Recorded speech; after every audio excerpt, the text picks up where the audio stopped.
Olá pessoal, bem-vindo ao terceiro bloco da nossa aula de hoje. Vamos então conversar um pouquinho sobre essa questão da precariedade. Que lembra que eu falei, tinha aquela curiosidade, tem alguns colegas. Vejam, não se debate em relação ao tema, porque existem alguns doutrinadores, poucos doutrinadores, que usam a expressão precária de um outro modo, tá? Mas ela está aqui, não sou eu que estou falando, eu estou com a posse precária, é justa a posse que não for clandestina ou precária. E eles usam o seguinte, no contrato de locação. Neste momento, por isso que eu falo que é bom você fazer pós-graduação. A pós-graduação tem esse diferencial da graduação. A graduação, se você lembrar da graduação de Direito das Coisas, você era exemplinho, não sei o que, e passava por... Não, o nosso é negócios. O nosso é uma parte mais pesada da discussão. Então, o que o colega usa? O colega usa o seguinte: neste momento, por este contrato de locação, o locador dá a posse precária ao locatário.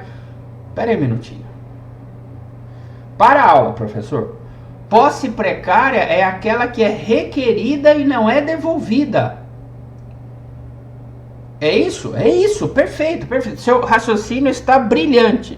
Olha, professor, mas o locador está entregando justamente a posse para o locatário, é o contrário. A posse precária é aquela que o locador pede de volta e o locatário não entrega. E aqui nós estamos no inverso, é o locador que está entregando por força de um contrato ao locatário. Perfeito. Não há posse mais justa do que essa. O momento em que o locador entrega as chaves para o locatário no começo do contrato. É justa, justíssima a posse. Não tem nem venceu nem a primeira parcela da locação. Então assim, a posição aqui é incrível, incrível. Como é que alguém pode falar que entrega a posse precária ao locatário? Então assim, uma pessoa que se utiliza desse expediente é uma pessoa que, com todo respeito, não domina o direito imobiliário. É desculpável? Perfeitamente desculpável, não é? Para o especialista, ele tem até febre, que ele vai falar: nossa, a pessoa que escreve isso daqui... E aqui ainda há um agravante, que eu preciso conversar com vocês antes, durante e depois do curso. Doutores, uma das melhores coisas que eles inventaram foi a internet, mas também uma das piores. Porque tem muito advogado que baixa modelo de contrato da internet, muda os nomes e roda. Assim, é necessário que você saiba que no final deste ano de 2021 você será um especialista em direito imobiliário. Você será um especialista em direito imobiliário. Então, é muito importante que você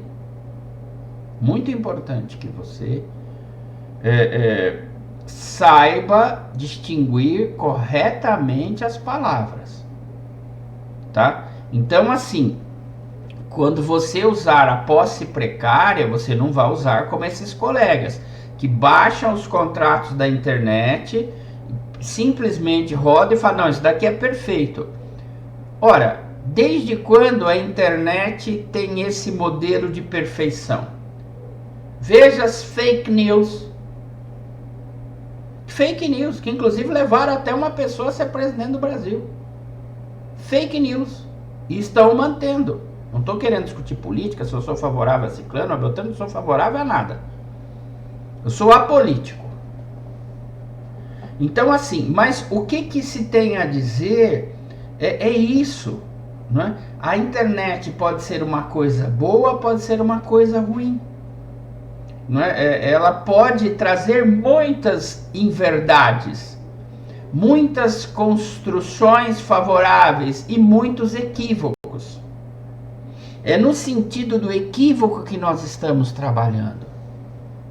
É no sentido do equívoco. Aqui nós temos um equívoco de um colega que passou lá e falou: ai, a posse precária, acho tão linda essa expressão. Mas não domina. Então, doutores, a ideia aqui é essa. Né? Vamos usar corretamente. Essa é uma posse injusta. E olha que interessante. Até o momento da pessoa requerer o imóvel, a posse era justa. A partir do momento que ele vai requerer e a outra pessoa fala não, aí passa a ser injusta. É muito interessante, não é? Porque o direito é isso. Eu tenho o fenômeno da transformação. Antes a posse era justa, não é? Agora pede a posse de volta e a pessoa fala não, se torna injusta. Então, esse é o detalhe. Eu peço a vocês, utilizem corretamente as palavras. Dominem as palavras. Quando você abrir a boca para falar sobre direito imobiliário, você saiba aquilo que você está falando. Que você tenha domínio sobre aquilo. E se não tiver, fala só um minutinho, eu vou só dar uma olhadinha ali.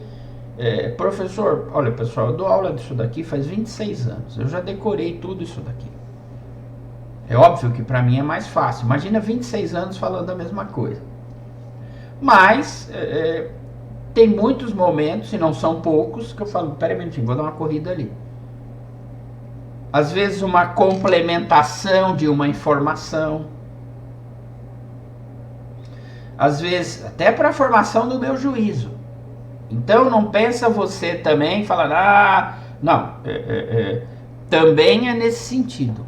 O professor também vai buscar informações, porque às vezes essas informações eu não lembro, simplesmente eu não lembro, tá? Ou às vezes mesmo sequer conheço, eu não conheço 100% do direito imobiliário. Às vezes uma coisa ou outra pode escapar, né? Muito nova ou muito antiga, da qual ainda não tem enfrentado. É muito grande o direito imobiliário. O pessoal é pequenininho. Não é pequenininho não, o negócio é enorme. Enorme. Você vai ver o final dessa posse, você vai falar, meu Deus do céu, professor Durval, quanta coisa boa eu aprendi. Então, essa é a minha função aqui, tá bom? Muito bem, pessoal. Então, nós vamos agora para a próxima. Posse de boa-fé e de má-fé. Só que aqui eu vou fazer diferente. Antes de nós ingressarmos, né, nesse circuito de boa fé ou de má fé, eu queria trabalhar a expressão fé. Fé, que vem do latim fides. Fides. E aqui é uma expressão muito interessante. Não copia nada, eu vou ditar tudo, vocês me conhecem, vamos ler artigo, vamos arrebentar. Mas presta atenção quando eu estou falando. A palavra fé, né? Veja que a todo momento ela posse de boa fé, má fé. Né? A boa fé e a má fé, elas estão sempre presentes nos contratos. Contratante de boa fé, contratante de má fé. Né? Então ela está na posse, ela está nos contratos. Então assim, é importante. Fides, a etimologia da palavra remonta antes da fé à confiança. Eu tenho uma fábrica de biscoito. Acho que é biscoito, é verdade. Muito gostoso, por sinal. Confiança. Isso, elas são muito ligadas a essas palavras. Teologicamente falando, existe um filme, Bandeiras, Antônio Bandeiras, que ele é um padre, e se descobre lá o túmulo de Cristo. Mas não é, no final se verifica que não é. E está lá o esqueleto de Cristo. E aí, o que acontece? Durante muitos anos, os cristãos evangélicos e tal, sempre acreditaram na figura de Cristo como um Deus, não é? Como alguém que sobe aos céus, não é? E o corpo inteiro dele vai, tanto é que não tem um cemitério, enterraram ele, mas logo depois, não é? ele sobe de corpo e alma, né? Então, não quero discutir aspectos teológicos aqui, mas para entender isso daí. E aí, quando esse padre verifica que tem lá, que não era, mas no filme eles acham que era essa questão lá do túmulo. Então, toda a minha confiança ruiu, porque eu vivi a vida inteira como padre, confiando de que Cristo era o Salvador, Cristo um Deus, né? Cristo sobe então aos céus para reinar com Deus, que é o Pai, enfim, junto com o Espírito Santo, aquela questão da teologia divinal, enfim. Mas vamos pensar o seguinte: tudo ruiu. Toda a minha crença, toda a minha confiança se foi, porque Cristo era alguém como eu, como você, como meu filho, como meu vizinho. Poderia ser uma pessoa boa? Poderia, mas eu tenho um monte de pessoas boas que eu conheci na minha vida e não são Cristo. Então, assim, quebra-se a confiança. A pessoa perde a fé, perde a confiança. Então, assim, a expressão fé está intimamente ligada à confiança. Nós confiamos. Tanto é que quando a gente tinha a expressão depositário e depositário infiel, a expressão in é uma expressão de negação, in. Fiel, infiel. Feliz, infeliz. Maturo, imaturo. Quer dizer, a expressão in é uma expressão de negação. Então, quer dizer, infiel é aquele numa pessoa que eu não mais confio. Está aí a expressão infidelidade. Quando se há uma infidelidade qualquer, a expressão já diz não confiança. Não fé, eu não tenho mais fé. Isso, matrimonialmente falando, pode ocorrer lá um adultério, a pessoa fala, desculpa, eu não tenho mais fé em você. Eu não tenho mais confiança. Então, a expressão fé quer dizer confiança. E a expressão boa, né, você já sabe, positiva. Uma confiança positiva. Bona fides, do latim. Bona fides.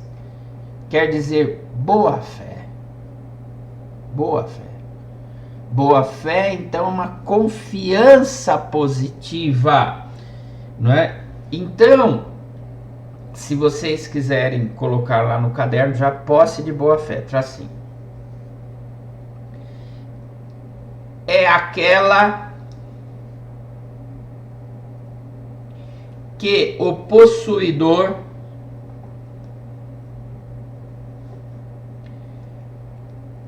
tem a convicção inabalável de que a coisa realmente lhe pertence.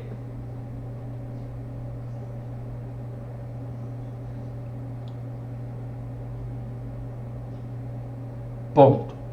É uma confiança positiva. É uma confiança positiva. Essa questão da convicção inabalável é do Washington de Barros Monteiro, grande civilista, grande. Ele, o Silvio Rodrigues, né?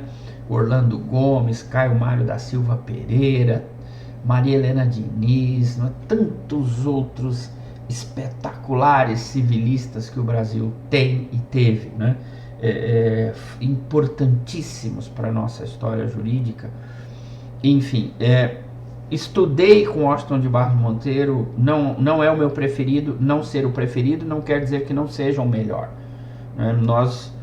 Eu prefiro o Caio Mário, mas o Washington de Barros Monteiro e todos esses que eu disse, tantos outros, são espetaculares. É só uma questão de preferência pessoal pela leitura, não é pela qualidade, é pela leitura. Às vezes é uma leitura que me agrada mais. Então vejam vocês o seguinte: Professor Durval, tá bom, nós estamos entendendo tudo isso, tá ótimo e tal, mas eu preciso saber na prática, professor, na prática, não é, essa questão, né? Por que boa fé e má fé? Porque o direito vai premiar, presta atenção, o direito vai premiar lá nos efeitos o possuidor de uma boa fé em relação ao possuidor de má fé. O direito premia essas pessoas que têm uma convicção inabalável e positiva de que são proprietários. E aquele que fala, ingressei mesmo, bati mesmo. Inclusive, eu dei 2 tiros no cara, hein? Não sei se morreu, quero também nem saber. Eu estou aqui nessa posse, dei tiro pra tudo quanto é lado. Mas agora estou no imóvel. E vou dar mais tiro, hein? Então, o que acontece? Eu sei que a terra não é minha, mas eu não quero nem saber. Eu sou matador. Eu pergunto para você, nós podemos premiar ambos do mesmo jeito? Não. Não podemos. O direito tem que separar o joio do trigo, professor Durval. O direito tem que premiar as coisas positivas e tem que punir as coisas negativas. Isso é cósmico. Isso é tântrico. Então, vejam vocês. Então, isso que o direito fala. A todo momento, quando você pegar no código, e aí são vários e vários e vários os artigos, né? 1201 é de boa fé a posse se o possuidor ignora o vício ou obstáculo que impede a aquisição da coisa. Pode colocar lá no seu caderno, posse de boa fé, 1201. Possuidor ignora o vício. O Washington de Barros Monteiro está na convicção inabalável de que é dele. Ele não sabe que aquela terra é tudo app, que ele não pode mexer, que ele não pode estar ali. Ele não sabe. Ele acha que é dele, no fundo do coração dele. Desconhece. Então tá aqui, ó. O obstáculo que impede a aquisição da coisa. Que aquela área ali é pública. Que é o viaduto do chá. Mas no coraçãozinho dele a coisa lhe pertence. Pessoa que vende o viaduto do chá para a pessoa comete o quê? Boa, estelionato. Mas a pessoa que compra não sabe que é um bem público de uso comum do povo. Na classificação dos bens, segundo até o meu livro lá, como tantos outros doutrinadores classificam também os bens públicos. Então, essa é a questão. Ele é uma pessoa do coração bom, ele acha que o viaduto do chá é dele. É meu, é meu. Vai lá, põe umas plantinhas ali, vai embelezar, é meu, ele está na convicção inabalável que é dele. Ele ignora o vício. Qual é o vício? É um bem público de uso comum do povo. Em tese, ele não pode adquirir. Por que em tese? Que eu já escrevi há 17 anos atrás, na realidade há 20 anos atrás. Eu lancei o livro em 2013, mas eu escrevi em 2000. 20 anos atrás eu já dizia que o bem de uso comum do povo pode ser objeto de alienação por uma desafetação especial. Mas eu acho que isso daí não é uma discussão que a gente vai ter para frente aqui no curso. Vamos só pensar nisso nesse momento. Ele ignora que poderia ser adquirido por ele. Ele não sabe, ele está desprovido de informações que dão a ele a legitimidade em relação ao viaduto do chão. Então, assim, o direito tem que olhar também de uma forma boa para essa pessoa.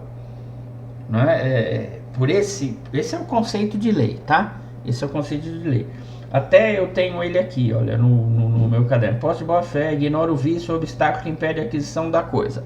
Esse que eu tenho aqui é o conceito da própria legislação, né, do 1201. E esse que eu passei para vocês, Washington de Barros Monteiro. E veja, pessoal, a posse de má fé, obviamente, né? Se um não conhece, o que o outro faz? O outro conhece. Então coloquem lá posse de má fé e eu vou ditar de má fé. Quando o possuidor passa a ter conhecimento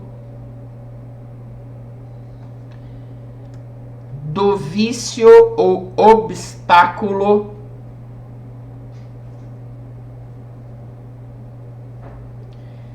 que lhe impede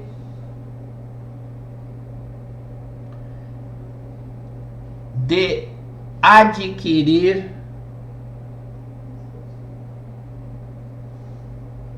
a coisa.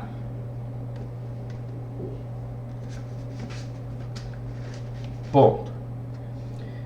E aí é importante porque assim, quando chega em efeitos da posse, né, e meu Deus, o negócio é doido aqui. Ele fala assim, ó, no 1216, o possuidor de má fé, 1217, possuidor de boa fé, 1218, possuidor de má fé, 1219, possuidor de boa fé, 1220, possuidor de má fé.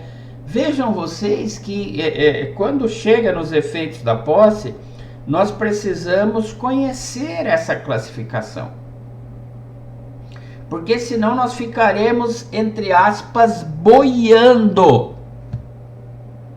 Mas nem precisa ser grande especialista para saber que o direito terá dois olhares para essa classificação.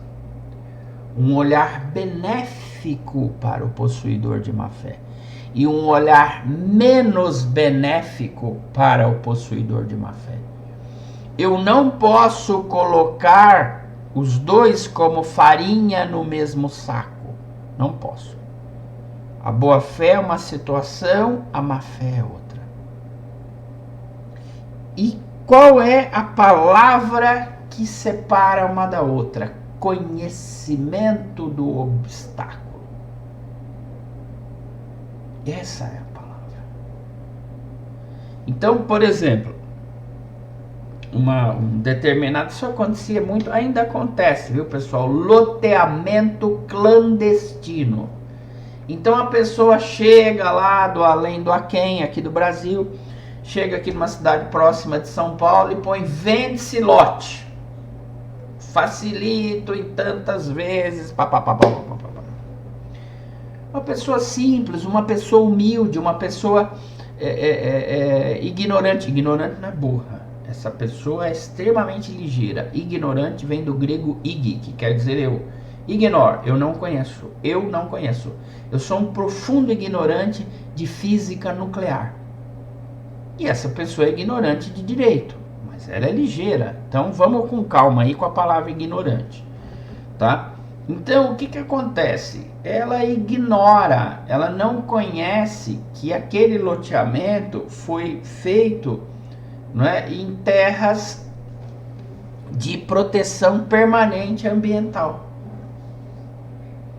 que não poderiam ser construídos e nunca é uma palavra forte, mas que dificilmente essas pessoas, nós vamos ver REURB, né? Mas nesse momento é o que você precisa, dificilmente essas pessoas terão regularizada essa posse, pelo menos depois de dezembro de 2016, porque antes elas podem usar a REURB, nos casos específicos da 13.465 2017. Nós vamos ter uma aula de regularização fundiária urbana, tá? Então vejam vocês, doutores e doutoras, de que o direito sabe separar.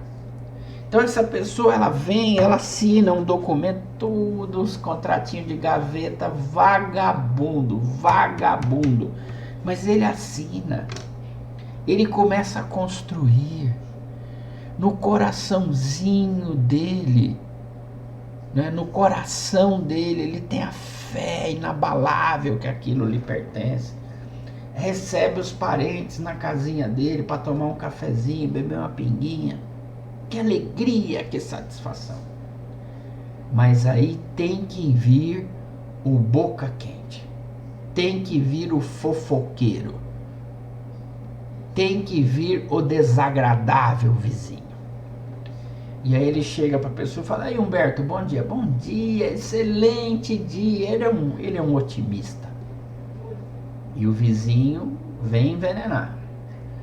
Humberto, fiquei sabendo e corri para te contar que esse terreno foi invadido pelo loteador, que aqui é uma área de proteção permanente ambiental, que nós não estamos alcançados pela regularização fundiária urbana, e eu vou te avisando, esse terreno não é seu. Mas eu comprei, não é seu, cara, não é seu, você nunca vai regularizar ele, ou dificilmente você vai regularizar ele. Isso daqui não é nosso, Humberto. Nós estamos em cima de terra que não é nossa.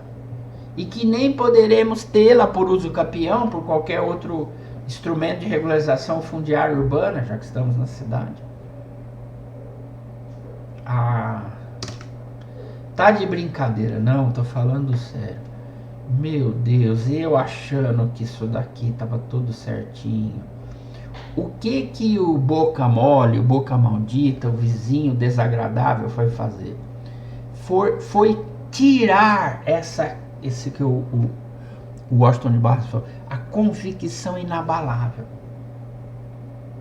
E colocou no lugar do coração do Humberto a seguinte frase: eu sei que não é minha, sei, mas mesmo assim farei isso. Vai construir uma benfeitoria.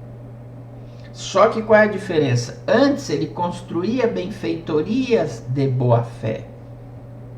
A partir de hoje, por causa daquele filho da mãe do vizinho dele, ele vai construir benfeitorias, mas agora ele está de má fé. Porque agora ele tem ciência, conforme o seu caderno, tem ciência do vício obstativo para aquisição da propriedade.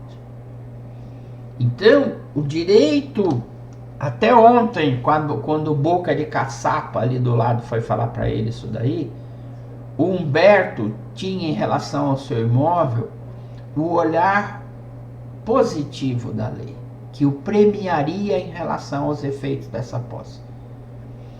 Quando ele passa a conhecer o vício e fala, mesmo assim eu vou ficar, ele já está de má fé. E o direito vai premiá-lo de uma forma diferente agora. Entenderam?